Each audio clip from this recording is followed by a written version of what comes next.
Praise the Lord. ഈ വർഷത്തിൻ്റെ അവസാന നാളുകളിലേക്ക് ദൈവം നമ്മെ അത്ഭുതകരമായി ജീവനുള്ളവരുടെ ദേശത്ത് അവശേഷിപ്പിച്ച ദൈവത്തിൻ്റെ കൃപയെ ഓർത്ത് ദൈവത്തെ സ്തുതിക്കുന്നു. നഷ്ടപ്പെട്ടു പോകാവുന്ന പട്ടുപോകാവുന്ന അനേക സന്ദർഭങ്ങൾ നമ്മുടെ ജീവിതത്തിൽ കടന്നുപോയി. നാം ദൈവസന്നിധിയിൽ നഷ്ടപ്പെട്ടു പോകാവുന്ന അനേക അനുഭവങ്ങൾ നമ്മുടെ ജീവിതത്തിൽ വന്നുപോയി. എങ്കിലും അതിൽ നിന്നൊക്കെ നമ്മളെ തെറ്റി ഒഴിയുമാറാക്കി തമ്പുരാൻ്റെ കൃപ കൊണ്ട് ഇതുവരെയും നമ്മെ പരിപാലിച്ചിരിക്കുകയാണ്. ഈ പ്രഭാതത്തിൽ തിരുവചനം കേൾക്കുവാൻ ഭാഗ്യം ലഭിച്ച എല്ലാ പ്രിയപ്പെട്ടവരെയും ക്രിസ്തുയേശുവിൻ്റെ ധന്യനാമത്തിൽ വന്ദനം ചെയ്യുന്നു. നാം തിരുവചനം കേൾക്കുന്നത് ഏത് വിധത്തിലാണ്, അതിനെ ആശ്രയിച്ചാണ് ദൈവം നമ്മെ അനുഗ്രഹിക്കുന്നത്. ലൂക്കോസിൻ്റെ സുവിശേഷം 8-ാം അധ്യായം 18-ാം വാക്യത്തിൽ നാം ഇങ്ങനെ വായിക്കുന്നു: ആകയാൽ നിങ്ങൾ എങ്ങനെ കേൾക്കുന്നു എന്ന് സൂക്ഷിച്ചുകൊള്ളുവിൻ. ഉള്ളവന് കിട്ടും, ഇല്ലാത്തവനോടോ ഉണ്ടെന്ന് തോന്നുന്നത് കൂടെ അവനിൽ നിന്ന് എടുത്തു കളയും. ദൈവം രണ്ട് വിഭാഗത്തെയാണ് കാണുന്നത്. ഒരു കൂട്ടർ ദൈവത്തിൽ നിന്ന് കേൾക്കുന്നതായ അല്ലെങ്കിൽ ദൈവവചനം കേൾക്കുമ്പോൾ അവർക്ക് എന്തെങ്കിലുമൊക്കെ അത് ലാഭമായി അവർക്ക് കൃപ പ്രാപിക്കുവാനും ദൈവസന്നിധിയിൽ നീതി പ്രാപിക്കുവാനും അവരുടെ വിശുദ്ധിയെ അല്പം കൂടെ ആരാഞ്ഞ് അതിനോട് അല്പം കൂടെ വിശുദ്ധിയുള്ളവരാകുവാനും ഒക്കെ അനേക നന്മകളിലേക്കും ദൈവികമായ കാഴ്ചപ്പാടിലേക്കും അവരെ നയിച്ചു എന്നുള്ളതായ ഒരു ധാരണ, ഒരു വിശ്വാസം, ഒരു ഉറപ്പ് അവരുടെ ജീവിതത്തിലുണ്ട്. അല്പമെങ്കിലും അവരുടെ ജീവിതത്തിൽ അത് പ്രയോജനപ്പെട്ടു എന്നുള്ളതായ ചിന്ത. എന്നാൽ വേറെ ഒരു കൂട്ടരുണ്ട്, അവർക്കെല്ലാം അറിയാമെന്നുള്ളതായ ഒരു ചിന്ത, എന്തൊക്കെയോ ഉള്ളതുപോലെ. അങ്ങനെയാണ് അവിടെ എഴുതിയിരിക്കുന്നത്: ഉള്ളവന് കിട്ടും, ഇല്ലാത്തവനോട് ഉണ്ട് എന്ന് തോന്നുന്നതും കൂടെ എടുത്തു കളയും. അവൻ യഥാർത്ഥത്തിൽ അവൻ്റെ ഹൃദയത്തിൽ ഒരു വചനവും ക്രിയ ചെയ്തിട്ടില്ല. അവൻ ചെറുപ്പം മുതൽ ഒരു പക്ഷെങ്കിൽ കേൾക്കുന്നവനായിരിക്കാം, വചനം സംസാരിക്കുന്നവനായിരിക്കാം, വചനത്തെ നല്ലതുപോലെ ആരായുന്നവനായിരിക്കാം. എന്നാൽ അതൊന്നും അവൻ്റെ ജീവിതത്തിലേക്ക് കടന്നു വരാതെ പുറത്ത് നിൽക്കുകയാണ്. അവനൊന്നുമില്ല എങ്കിലും എല്ലാം ഉണ്ടെന്നുള്ളതായ ഒരു ധാരണ. ദൈവത്തിന് മഹത്വമുണ്ടാകട്ടെ. പ്രിയപ്പെട്ട ദൈവമക്കളെ, ദൈവത്തിൻ്റെ വചനം നമ്മുടെ ജീവിതത്തിൽ കടന്നു വരുമ്പോൾ നമുക്കത് ദൈവത്തിലേക്ക് നമ്മെ അടുപ്പിക്കുന്നതായിരിക്കണം. ഒരു പടി കൂടെ ദൈവത്തോട് അടുക്കുവാൻ, നമ്മുടെ ജീവിതത്തിൽ ദൈവത്തിൻ്റെ സാന്നിധ്യം അനുഭവിക്കുവാൻ, അവൻ്റെ വാഗ്ദത്തങ്ങളെ നമുക്ക് സ്വായത്തമാക്കുവാൻ, ദൈവമക്കളായി ജീവിക്കാനുള്ള അവകാശത്തെ ഓരോ ദിവസവും പുതുക്കിയെടുക്കുവാൻ നമുക്ക് അത് വഴിയൊരുക്കുമാറാകണം. ഇല്ലായെങ്കിൽ ആ വചനമൊക്കെ നമുക്ക് നഷ്ടത്തിനും ശിക്ഷാവിധിക്കും കാരണമായി തീരുന്നു. ഇന്ന് ഈ പ്രഭാതത്തിൽ ദൈവത്തിൻ്റെ വചനം നമ്മോട് ദൈവാത്മാവ് നമുക്ക് തരുന്ന വചനം ലൂക്കോസിൻ്റെ സുവിശേഷം 8-ാം അധ്യായം 14-ാം വാക്യമാണ്. നോക്കൂ, ദൈവവചനത്തെക്കുറിച്ചും അതിൻ്റെ ആ ദൈവവചനം വിതയ്ക്കുന്നതിനെക്കുറിച്ചും കർത്താവ് ശിഷ്യന്മാരോട് സംസാരിക്കുകയിൽ ഒരു വിത്ത് വിതയ്ക്കാൻ പോയ ഒരു കർഷകനോട് അല്ലെങ്കിൽ സാമ്യപ്പെടുത്തി അതൊരു ഉപമയായി ശിഷ്യന്മാരോട് സംസാരിക്കുകയുണ്ടായി. കർത്താവ് പറഞ്ഞു, വിതയ്ക്കുന്നവൻ വിതയ്ക്കുവാൻ പുറപ്പെട്ടപ്പോൾ ചിലത് വഴിയരികിൽ വീണു, അതിനുശേഷം ചിലത് പാറസ്ഥലത്ത് വീണു, ചിലത് മുള്ളിനിടയിൽ വീണു, ചിലത് നല്ല സ്ഥലത്ത് വീണു. 4 ക്ലാസിഫിക്കേഷൻ കർത്താവ് പറഞ്ഞു. അതിൽ ഈ പ്രഭാതത്തിൽ നാം ചിന്തിക്കുന്നത്, ദൈവാത്മാവ് നമുക്ക് ചിന്തിക്കായി തന്നിരിക്കുന്നത് അതിൻ്റെ 3ാമത്തെ കാറ്റഗറിയാണ്: മുള്ളിനിടയിൽ വിതയ്ക്കപ്പെട്ട വിത്ത്. അതിൻ്റെ ക്ലാരിഫിക്കേഷൻ കൂടെ കർത്താവ് കൊടുക്കുന്നു. അവരുടെ ഹൃദയത്തിൽ, അവരുടെ ചെവിയിൽ, അവരുടെ ജീവിതത്തിൽ, കൺമുമ്പിൽ ദൈവത്തിൻ്റെ വചനം അവരിൽ വിതയ്ക്കപ്പെട്ടപ്പോൾ അത് മുള്ളിനിടയിലാണ് വീണത്. മനുഷ്യൻ്റെ ഉള്ളിൽ വളരുന്നതായ 3 മുൾച്ചെടികളുണ്ട്. അത് വലിയ വൃക്ഷമായി ചിലരുടെ ഹൃദയത്തിൽ അല്പമായി വളർന്ന് അത് വളരെ ശക്തിയുള്ള ഒരു വൃക്ഷങ്ങളായി വളരുന്നു. ഈ 3 വൃക്ഷങ്ങളും തമ്മിൽ ഒരു വലിയൊരു ബന്ധമുണ്ട്. അവർ തമ്മിൽ ഒരു വലിയൊരു ഉടമ്പടിയുണ്ട്. അവരുടെ ഇടയിൽ ആരെയും ഒരു അന്യനെ വളർത്തുകയില്ല എന്ന് അവർ 3 പേരും കൂടെ തീരുമാനിച്ചിട്ടുണ്ട്. അങ്ങനെ ഒരു മുപ്പിണി ചരട് ആ മനുഷ്യൻ്റെ ഹൃദയത്തിൽ വൃക്ഷമായി, മുൾച്ചെടിയായി വളർന്ന് പന്തലിച്ച് നിൽക്കുകയാണ്. ദൈവത്തിന് സ്തോത്രം. നോക്കൂ, ലൂക്കോസിൻ്റെ സുവിശേഷം 8-ാം അധ്യായം 14-ാം വാക്യം നമുക്ക് വായിക്കാം. മുള്ളിനിടയിൽ വീണതോ കേൾക്കുന്നവർ എങ്കിലും പോയി ചിന്തകൾ, ധനത്താൽ, സംസാരഭോഗങ്ങളാൽ എന്നീ മുള്ളുകളാൽ ഞെരുങ്ങി പൂർണ്ണമായി ഫലം കൊടുക്കാതെ വരുന്നു. ദൈവത്തിന് സ്തോത്രം. അതാണ് നമ്മുടെ ജീവിതത്തിൽ ദൈവത്തിൻ്റെ വചനത്തിനും ദൈവത്തിൻ്റെ സാന്നിധ്യത്തിനും ദൈവത്തിൻ്റെ വാഗ്ദത്തത്തിൻ്റെ അവകാശത്തിനും നമ്മെ അനുഭവിക്കുവാൻ വിടാതെ നമ്മളിൽ നിന്ന് അതൊക്കെ നഷ്ടപ്പെടുത്തി കളയുന്നത് 3 വസ്തുക്കളാണ്. ദൈവത്തിന് സ്തോത്രം. ഈ 3 വൃക്ഷങ്ങൾ ചെറിയ ചെടികളായി മനുഷ്യൻ്റെ ഹൃദയത്തിൽ വളർന്ന് വന്ന് അവർ 3 പേരും കൂടെ കെട്ടിപ്പിണഞ്ഞുള്ളതായ ഒരു ബന്ധം, ദൃഢബന്ധം അവിടെ ഉണ്ടാകും. ഒരു തരി പോലും ഒരു ദൈവവചനത്തിന് അവിടെ പ്രവേശിച്ച് വളരുവാൻ അവരനുവദിക്കുകയില്ല. അതിൻ്റെ 1-ാമത്തെ വ്യക്തി ചിന്തകൾ, തിങ്കിങ്സ്, കെയർസ്. ഓരോ വിഷയത്തിലും ആകുല ചിന്തകൾ. നാളെ എന്ത് ഭവിക്കും, ഇങ്ങനെ പോയാൽ എങ്ങനെ വരും, അവരെങ്ങനെ, ഇവരെങ്ങനെ. ഓരോ വ്യക്തികളെക്കുറിച്ചും നാം ചിന്തിച്ച് നമുക്ക് കൂട്ടുവാനും കുറയ്ക്കുവാനും കഴിയാത്ത കാര്യങ്ങളിൽ കൂടെ നമ്മുടെ ചിന്തകൾ കൊണ്ട് നാം പ്രവേശിക്കുന്നു. ദൈവത്തിന് സ്തോത്രം. ദൈവവചനത്തിൽ നിന്നും ദൈവത്തിൻ്റെ വാഗ്ദത്തങ്ങളിലും ഒക്കെ വിശ്വസിക്കുവാൻ നമ്മളെ അശക്തരാക്കി ഈ ചിന്താഭാരം നമ്മളെ തള്ളിക്കളയുന്നു. ദൈവത്തിന് സ്തോത്രം. അങ്ങനെയാണ് നമ്മുടെ ചിന്തകൾ വർദ്ധിച്ച് വേണ്ടാത്തതെല്ലാം ചിന്തിച്ച് ദൈവത്തിന് വിരോധമായി നമ്മുടെ ചിന്താ മണ്ഡലങ്ങളെ പൈശാചികൻ വന്ന ആദ്യം അതിൻ്റെ ഭരണമേറ്റെടുക്കും. അതിനുശേഷം അടുത്ത വൃക്ഷം, മുള്ളുകളുള്ളതായ ഒരു വൃക്ഷം, ധനം. ആ ധനത്തിൻ്റെ മുള്ളിന്, വൃക്ഷത്തിന് വളരെ അധികം ശക്തിയുണ്ട്. ആ വൃക്ഷം പല സ്വഭാവങ്ങൾ കാണിക്കും. ധനത്തിന്മേലുള്ളതായ ഒരു ആഗ്രഹം, ധനനഷ്ടത്തിന്മേലുള്ളതായ ഒരു ചിന്ത. ദൈവത്തിന് സ്തോത്രം. പലപ്പോഴും ദൈവത്തിൻ്റെ വചനം കേൾക്കുമ്പോൾ നമുക്ക് ധനം സമ്പാദിക്കുന്ന ആ സ്വഭാവത്തിൽ നിന്ന് നമ്മളെ പിന്തിരിച്ച് കളയുമോ എന്നുള്ളതായ ഒരു ആകുല ചിന്ത, ഒരു ഭാരം, ഒരു ഭയം ഈ വൃക്ഷം നമ്മളിൽ പ്രൊഡ്യൂസ് ചെയ്യും. ദൈവവചനത്തിൽ ദൈവഇഷ്ടത്തിന് പ്രകാരം ജീവിച്ചാൽ നമുക്ക് ധനികനാകാൻ ഒക്കുമോ?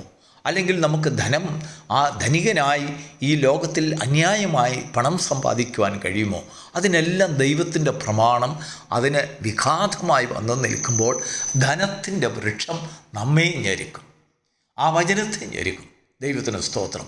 എന്നാൽ ചില ധനത്തിൻ്റെ വൃക്ഷങ്ങൾക്ക് സ്വഭാവമുണ്ട്, വരുന്നതെല്ലാം നഷ്ടപ്പെടുത്തി കളയുന്നതായ ചില മരങ്ങളുണ്ട്. ആ കേടുപാടുകൾ സംഭവിച്ചതായ മരങ്ങൾ, ഇതെല്ലാം മുള്ളുകൾ നിറഞ്ഞ വൃക്ഷമാണ്. അതിനുശേഷം 3-ാമത്തെ വ്യക്തിയാണ് സംസാരഭോഗം എന്ന് പറയുന്നതായ വൃക്ഷം. അതിന് വളരെയധികം മുള്ളുകളുണ്ട്. അന്യരെ വേദനിപ്പിക്കുക, സഹോദരനെയും സഹോദരിയെയും മാതാപിതാക്കളെയും കുഞ്ഞുങ്ങളെയും സമൂഹത്തെയും വിശ്വാസികളെയും ദൈവമക്കളെയും ദൈവഭക്തന്മാരെയും ദൈവത്തെയും കൂടെ കുറ്റം പറഞ്ഞ് എപ്പോഴും വേദനിപ്പിക്കുന്ന, കുത്തുന്നതായ അനേക വാക്കുകൾ പറയുന്ന അനുഭവം. ഈ 3 വൃക്ഷങ്ങൾ കൂടെ ചേർന്ന് ഒരു മനുഷ്യനെ ഭരിക്കുമ്പോൾ അവൻ്റെ ഹൃദയത്തിൽ ദൈവവചനം വിതയ്ക്കപ്പെടുവാൻ കഴിയുകയില്ല. ദൈവത്തിൻ്റെ വചനം അത് നമ്മെ അനുശാസിക്കുന്നത് ഈ 3 മൃഗങ്ങളെയും അല്ലെങ്കിൽ ഈ 3 മൃഗങ്ങളെ അല്ലെങ്കിൽ 3 വൃക്ഷങ്ങളെ, ഈ 3 മുള്ളുകളെ, അത് നമ്മുടെ ഹൃദയത്തിൽ നമ്മെ ഭരിക്കുന്ന മൃഗീയ സ്വഭാവങ്ങളാണ് ഈ 3 വൃക്ഷങ്ങൾക്കുമുള്ളത്.